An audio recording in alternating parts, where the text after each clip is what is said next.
For this panel, we have data, NFTs, Web3, and how those three intersect. I'm Elizabeth Bopp. I am your panel moderator with Cryptonews.com. And we have three panelists for this discussion. We'll introduce them in alphabetical order, so it's fair. We'll start off with George Harrap. He is with Step Finance, which is the hugest aggregator for Solana. And then I'll let him explain a little bit more about what they do over at Step Finance. We also have Diego Bernardo with Nansen AI, and he has worked on the project since the beginning. They provide extensive analytics, and they help investors with smart alerts to make smarter decisions while investing. And again, I'll let him go into more detail about what they do over at Nansen. And lastly, but not least, we have Wilson Wei.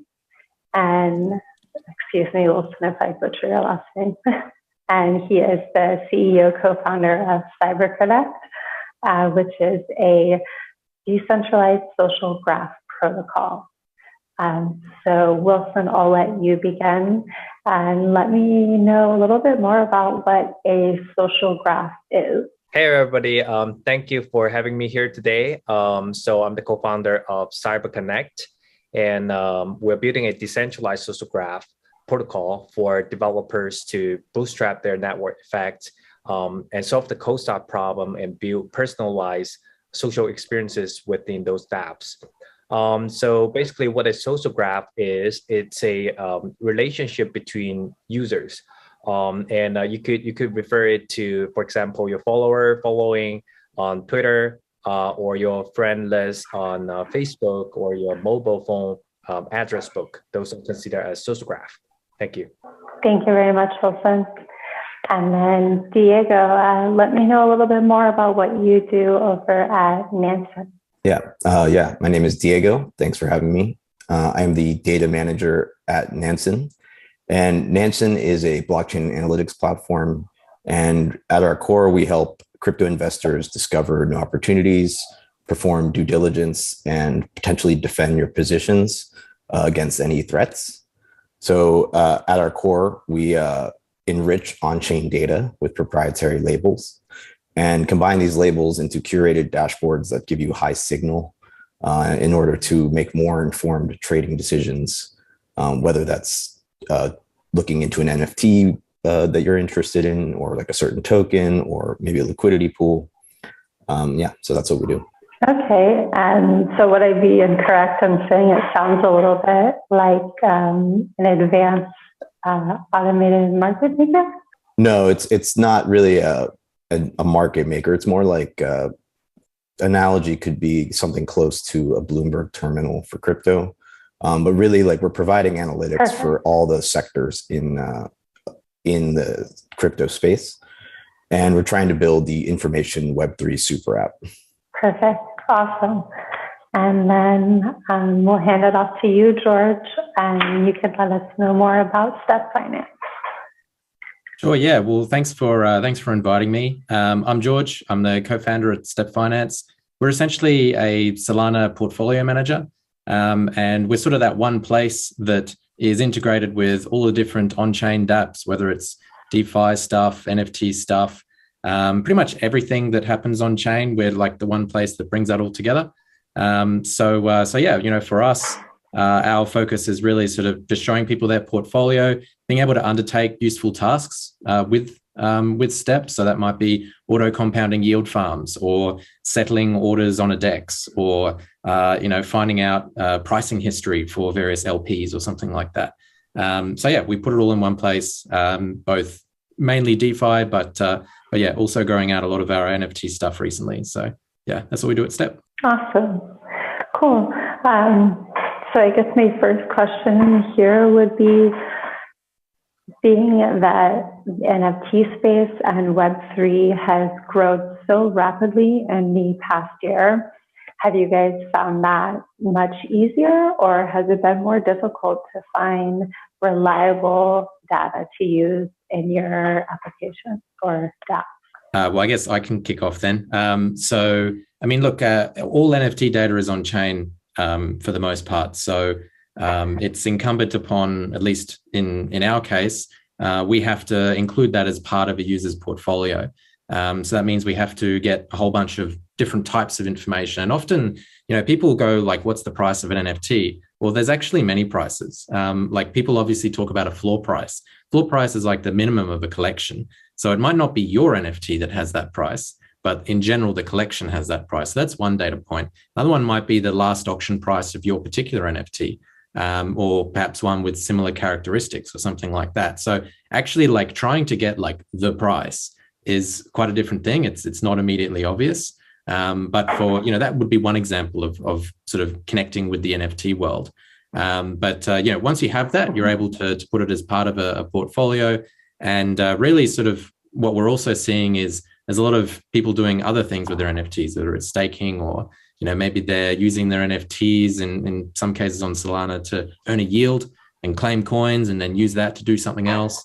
So we have to incorporate all of that, build the tools to automate a lot of that, which is good. But yeah, I think a lot of the NFT space is really just focused on sort of getting pricing information and data and transactional information at the moment.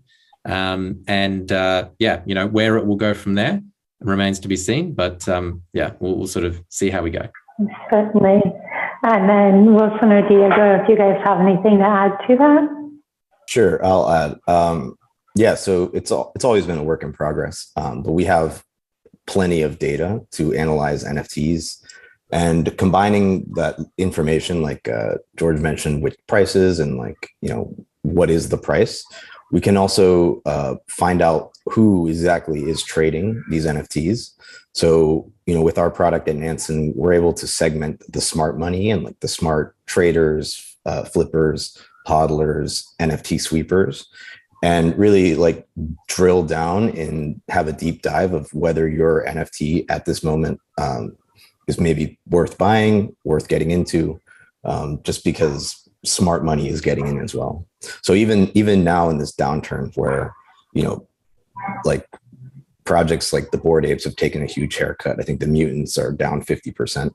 You're still able to find some opportunities there's a project recently, it's a funny meme project called Goblin Town that's done pretty well. And you can see like the smart money getting into that project with our platform. Yeah. Okay, great. And then Wilson. Yeah, sure. I think Nansen is a great platform for, a lot of the financial analysis around assets. And CyberConnect, we focus on a little bit from a different perspective. We focus much more on the social aspect of things. For example, who is collecting those NFT and what does it mean for, representing someone's identity? Especially for lots of the profile picture, I think the thesis behind those projects or profile pic NFT is actually to help address-based accounts to gradually build up a human readable and meaningful identity based on that account. CyberConnect will enable a lot of those social graph data to help people to make connection with their avatar. And that's how we look at it, like how people actually connected, how those identity that a NFT own connected with each other socially, and how can I go into different applications. Like right now we already know that with your Wallet Connect, with your MetaMask, you could log in into different apps and still own the same a basket of assets, your NFTs of course included. But with CyberConnect, what you could do is like I log into a different game or like a content platform, I still be able to have the same amount of social graph, like the people that I follow, the friendship that I make on chain, and all of that can be, can bring NFT a more, socialized experience. Wow, that's really amazing. So it's kind of entering or rather bridging the NFT space really into Web3, as Web3 has the idea that you have your online identity and you use that in every application or app that you enter in Web3. So it's almost bridging the NFTs that you may own into every aspect of Web3, and that's your social identity, more or less. Sorry, I didn't get the last part. If you're asking a follow-up question. Apologies. So the last part was that. So there's always, I've heard an issue recently with like the metaverse. So maybe you have your NFT or you're in a metaverse, but you're kind of on an island in that metaverse in the sense that they're not interoperable. So it sounds like with CyberConnect, the social graph that you all create with the data that you connect is kind of helping to bridge that gap that taking NFTs and Web3. Yeah, absolutely. Yeah, a lot of the assets in different metaverse, I think some of them meant to be, just properties, but a lot of them could come up together into forming a real identity, and bringing those identity more alive with social graph. I think that's the next, the next interesting step that we will take. Yeah, definitely. And then George, with you all at Step Finance, since you are managing portfolios and all the aspects of the portfolios, I know you talked a lot about NFT pricing, which is kudos to you guys because that must be really complex data to analyze and collect. And so bridging that data with NFTs and going into Web3, having that identity, how do you feel that Step Finance can help connect users of their NFTs into the Web3 space? Well, I guess like having an NFT already in Web3, right? So these are not different things. Like you're already using a wallet. You're already using, storing your keys there. Maybe you're connecting your wallet to your hardware wallet or something like that. So I wouldn't see these things as different. Like these are kind of just words to describe the same thing. In our case, like people that already have a wallet, they've already bought an NFT perhaps. In our case on Solana, there's like 5 different marketplaces as well. So like, what's the price? Well, I mean, it depends on different locations, right? So, that's another thing to keep aware of. But yeah, like people are already using these products. A lot of new people are joining every single day. And it's often, especially the NFT crowd, is more people that I would say like, users that perhaps haven't used DeFi or any of these other sort of more complicated protocols before. And, they're newly, into the space, and this is perhaps their first interaction with any other sort of outside dApps. So yeah, I guess in Step's case, like we want to be like one of their helpful portals into the ecosystem. We're good at showing people what they have, but we also want to show people what they don't have. So that's sort of something that we're working on. But yeah, like, people are already there, already joining these things. They're already being involved. And it's about sort of showing them the wider world beyond just their PFP or something like that. Of course. I think that's a really important point that you made, is that NFTs and Web3 essentially are the same thing, like you said, just words to describe them differently. So I guess in our panel, the data, NFTs, and Web3 and how those three intersect, essentially the NFT and Web3 part is already intersected by default. So I guess the usage of data and applying that to help people, like you said, realize what they don't have. And so that's kind of the key importance. So I guess my next question would be, how much larger or how much more opportunity is in the Web3 space already that people are essentially using when buying NFTs that they don't see yet? Or how much can your data expand on the opportunity that is there in Web3? Oh, for me or Diego or Wilson or? Whoever wants to take it.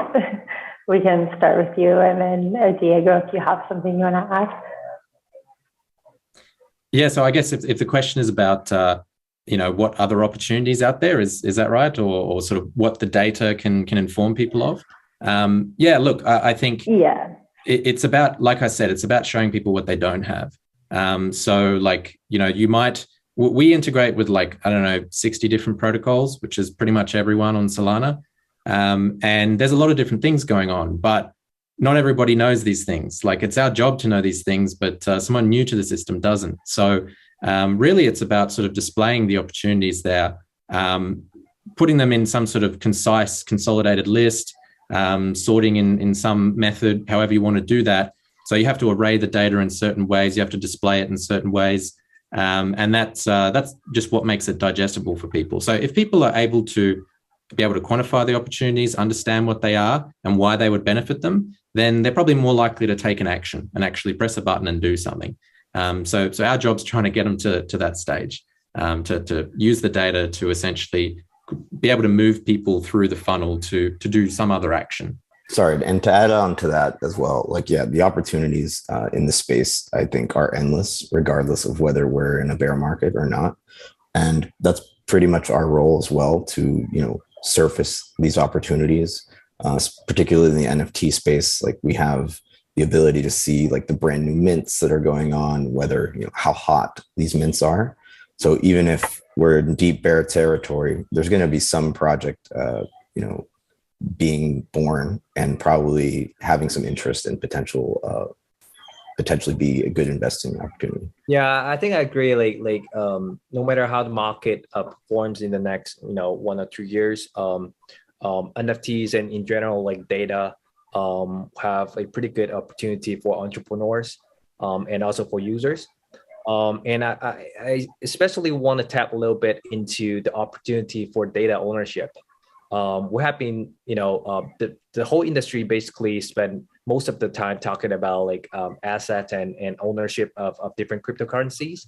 But I think a lot of the data that has great value has been forgotten, or at least like right now, people didn't actually realize how important those personalized data would be, and how important those data could be, the next pretty valuable asset users to own.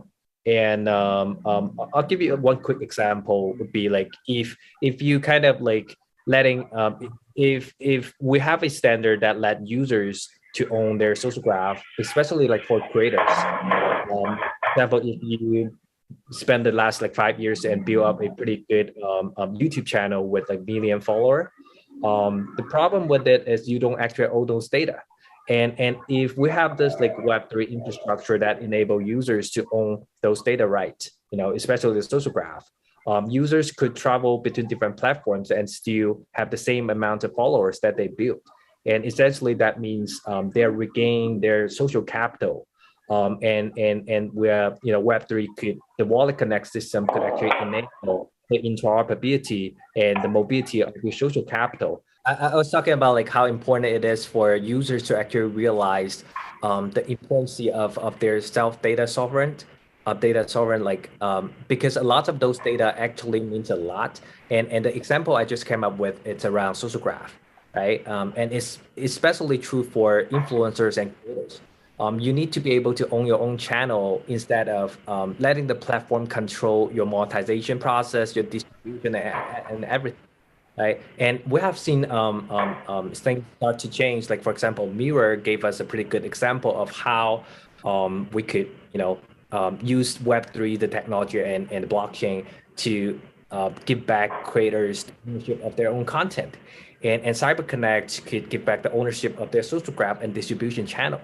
I think those are the great examples, and in general, it's a great opportunity for entrepreneurs to look at. Awesome. I think that's a great point. And so I think we have about 5 minutes left in our discussion. And so I would like to tie in what Wilson said to just the name of the conference, the Time to Ship theme. And so it sounds like you all three have some amazing infrastructures with all of this data that's available for users in the Web3 environment. And it's just a matter of getting that data out to people and allowing them to see the opportunities that they have. And like George said, even in a bear market, shouldn't be affected necessarily, because Web3 NFTs are so different from cryptocurrencies. So we'll go down the list again and start with Diego. How do you feel the performance of NFTs or the Web3 space is affected by the crypto space, like in a bear market, like we may be in now? Yeah, I mean, everything's going to be affected. I think the entire, every single market, not just crypto, is in a downturn. I think things are still going to be going reasonably well, especially now that we have the data and an incredibly large ecosystem, from NFTs to the marketplaces, derivative markets, stable coins, lending protocols, DEXs. We have an entire ecosystem now that we can track and see exactly what's happening on chain with all the activity volume. And I don't know, to me, I'm very bullish still. And like you said, it's time to ship. We're continuing to build endless amounts of dashboards, labeling as much as we can. Right now, we have 120 million addresses labeled. And our mission is to continue doing that and to continue surfacing the signal from the noise. That's awesome. Yeah. George, do you have anything? Yeah, I mean, look, regardless of a bull market or a bear market, I don't really care either way. Doesn't really matter, to be honest. Everything that happens on chain is still going to be happening on chain. And these cycles come and go is another thing. And often the things of this cycle will not be the things of next cycle as well. So that's something to keep in mind. So it's constantly changing, right? And I think data is something which a lot of these different platform providers that we're talking about today, like everyone is all on the same page with that. Like we're all using it to essentially inform people of what's happening, and what is actually happening might change from time to time. It might be NFTs today. It might be something else tomorrow. It might be gaming. It might be DeFi. It might be whatever it is.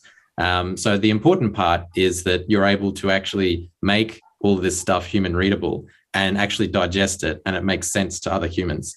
If it doesn't, then it's a waste of time, right? And we should be building something else in a bear market. But no, I think, look, everyone here is focused on building good stuff, things which actually mean something for people. And whether it's a bull market or a bear market, number go up or number go down, doesn't really matter. It's all good. And Wilson, did you have anything extra? Yeah, I think I agree with George. I think building something meaningful for human, it's super important. Instead of just building, focusing purely on finance. I think bear market would help the good projects to stay focused and keep growing. Just like how we are already growing to more than 1.4 million unique addresses. And they make in total more than 20 million connections already. So those are pretty good growth that we experienced in the last 3 months. I don't hate the bear market, but I think everybody just should stay focused and try to get through it. Okay, well, unfortunately, it looks like we are out of time. So I wish we could go on about this all day, but I think we had some really key notes to take away from this, that NFT and Web3 is a rapidly growing market, bear or bull, that there's plenty of opportunities. You guys are doing amazing work in helping people in this space find the data that they need to further explore these spaces and capitalize on those opportunities. So thank you guys very much for joining, and enjoy the rest of the event.